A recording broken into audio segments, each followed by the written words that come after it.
Good morning, all of you. In today's session, we are going to start with the 10th standard chemistry and physics, where unit 4 is going to be started, refraction of light at curved surfaces. Okay. Earlier, we completed what reflection of light at curved surfaces, that unit 1. Even unit 2, unit 3 are also completed. Entire detailed explanation is available on the channel called World of Competitive Chemistry. So we entered into the concept of refraction of light on the curved surfaces. In this series, 1 has been completed. So in this activity, number 1 is also finished, right? Now we entered into the topic called series 2, where we are going to discuss in extension to the previous topic. Okay, so just let us see what is the main difference between the refraction of light and reflection of light. Light coming from the source, if bouncing and going with a certain angle, is called a reflection of light, which is moving in this direction. The light coming from the source, which is moving from one lighter medium to denser medium, otherwise denser medium to lighter medium, if it is moving with certain bend, that is said to be a refraction of light. So in this way, here two are explained with the simple arrows in this diagram, where with certain angle it is bouncing, called reflection. It is bending with certain angle is called refraction, when two different mediums are present, right? So here already we discussed about activity number 1. So we drawn one arrow on the paper and kept behind the water glass of empty and also water glass of filled one. So in both the cases, different conditions and different observations were drawn. Let us see what is the, already we discussed what are the causes of these two. So in case of hollow glass, hollow means empty glass was taken. Arrow is represented in the same direction, but when compared to the original size, the size is smaller. Diminished size will be observed. What could be the reason for this one? In the case 1, vessel is empty. Light from the arrow refracts on the curved surface. When we are observing, so light hitting on the curved surface of this glass, right, moves through the glass, enters into the air. So glass and air both are different mediums. Glass is a solid medium, air is the gaseous medium. So because of that reason, light involved in refraction, so that, so here again it will be coming back in, from the curved surface and of the vessel, and comes into the air. Okay, it hitting on this glass and bending with certain angle, again coming back to the air. This is a condition called refraction. Because of this reason, diminished image is observed, right? So this is in case of hollow glass. And let us move on to another one. Filled glass was taken, and one paper containing arrow kept behind the filled water glass. It observed as a inverted one. What could be the reason for this? In this case, light enters through the curved surface, moves through the water, coming out of the glass from the inverted image, right? So here, when it is moving from rarer medium to denser medium and coming back, so what happens, the image will be inverted. That is the main reason for this second activity, second observation, right? When the vessel is filled with water, there is a curved interface between two different media. What is the curved interface? Glass surface is the curved interface which used to separate rarer medium of air with the denser medium of water, right? So that is air and water, both are separated by the curved surface, which is called a glass, right? Assume that refractive indices of both water and glass are same.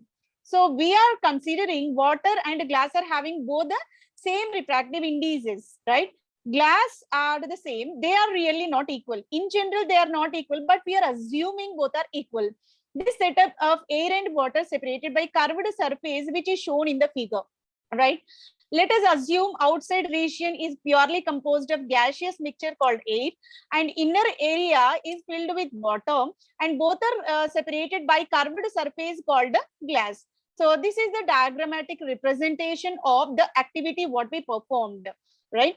Let us move on to what happens to the ray incident at the curved surface separated two media. Okay, so this is another question. What is the question? what happens to the ray incident on the curved surface? This is the light ray coming in the parallel direction, different light rays we are focusing on the curved surface. After hitting on the surface of this curved surface, and this light ray is involved in the bend. So they are bending in such a manner, and all these are getting together. All these are converging together at the point called center of curvature. The center of curvature is present on the principal axis, right? So they are used to converge, and this is the point. This is the point said to be normal. Consider a curved surface separating two different media. So curved surface separating two different media. What are the two different media? One is air, second is water, right? So this is the figure we are going to observe. The center of the sphere of which curved surface is a part is called the center of curvature, right? Where all light rays are going to be converged, that point is said to be center of curvature, which is present on the principal axis. So this is denoted with the point C. Okay. So when light rays coming from the universe and they are parallel with respect to each other and hitting on the surface of this curvature, what happened? They participate in bending and they are used to converge at the particular instance. The point of convergence is said to be a center of curvature. It is located on the principal axis and it exactly present pole to the center of this curved surface, right? So this is the right answer for the question what is given here. And the next one, what happens to the ray that incident on the curved surface separating two media? In continuation to the previous concept, any line drawn from the center of curvature to the point the curved surface becomes normal. So from this curved surface, you can indicate a imaginary hypothetical dotted line. So in this manner, that is said to be a normal. So here you can observe the dotted line which is indicated, that is known as a normal, right? So the direction of the normal changes from point to another point. Here you assume to draw one normal line, and here also another normal is there. This is the principal axis and this is another normal, this is another normal. In this way, from the center of curvature, if you are going to draw the hypothetical lines, those are said to be normals, right? The line that joins the center of curvature at the pole is called the principal axis. Okay, so the center of curvature when extended, that used to pass through the pole, that line, this imaginary line is said to be principal axis. Just now we discussed it. All these are visualized in the figure 2, right? What happens to the ray that incident on the curved surface separating two media? Again, it is a continuation for the previous one. When a ray of light travels from one transparent medium into another, they bend while crossing the interface, separating the two media. This phenomenon is called a refraction. The law of refraction at the plane surface are equally true for refraction at the curved surface also, right?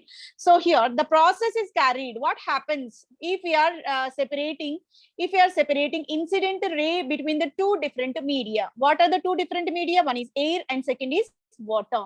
So when light coming from rarer medium, say air, to denser medium, say water, through the curved surface that used to bend in certain angle, that phenomenon is known as a refraction. So the process of refraction exactly equal when we are taking the plane mirror. Plane surface was taken, whatever bending is possible in the similar manner, and the curved surface also you can observe. So you can manifest the same kind of refraction process. In both the cases, same will be possible.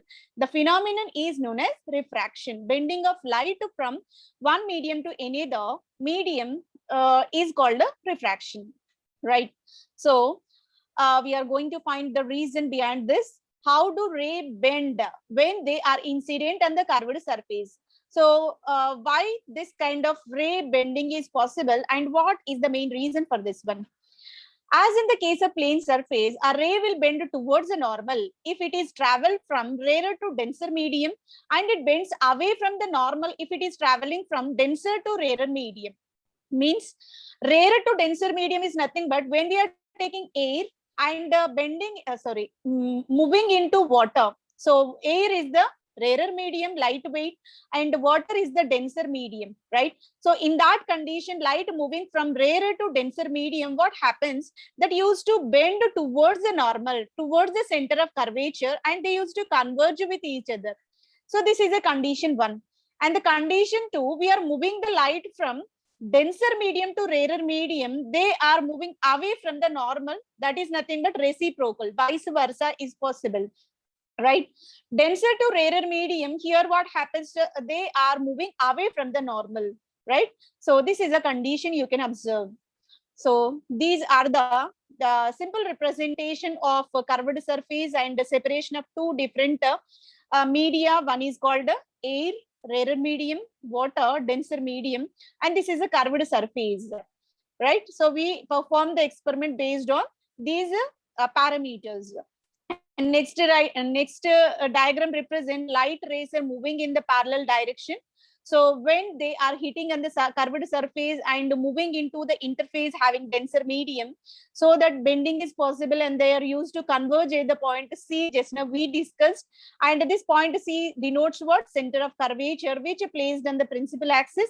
It may extend it towards the pole point, right? So this is about the simple representation of how the refraction process carried in between two different media when separated by curved surface. Now, let us see how we can draw the ray diagram for certain useful cases. So ray diagram are used to extend for other conditions also. What happens to the ray when travels along the principal axis? Similarly, a ray that travels through the center of curvature. So one is passing through the principal axis, and the second is center of curvature. So what happens when the light ray is moving and crossing this center of curvature? According to Snell's law, what is Snell's law? First, let us discuss about what is Snell's law. Snell's law is a law which is present in the optics. Optics is nothing but the science, a branch of science which purely deals with the properties of light is called optics, right? Branch of science which purely deals with properties of light is called optics. Snell's law in the optics are relationship between the path taken by the ray of light in crossing the boundary or surface separation between two contacting substances and the refractive index of each. Okay, so this Snell's law purely applicable to two different mediums when present. One is denser and second is rarer medium. So in that case, when light are traveling, that relation between angle of bending and also two substances nature also considered in this one. So the equation is given by n1 sine theta 1 is equal to n2 sine theta 2. This is a formula which used to simply represent this Snell's law, right? N1 denotes what? Incident index. Index is the parameter which used to measure the thickness. So lesser the index, higher the efficiency of that kind of boundary, right? So N1 is the incident index, N2 is the refracted index. So incident index which started from the source is called incident index N1. Here N1 is denoted. And the refracted index, when it is bending, moving from denser to rarer or rarer to denser.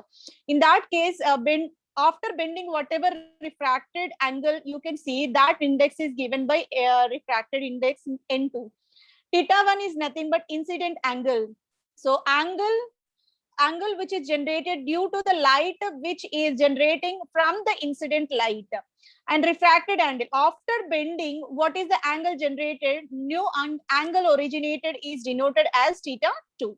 So n1 sine theta 1 is equal to n2 sine theta 2. This is called a Snell's law, right? Let us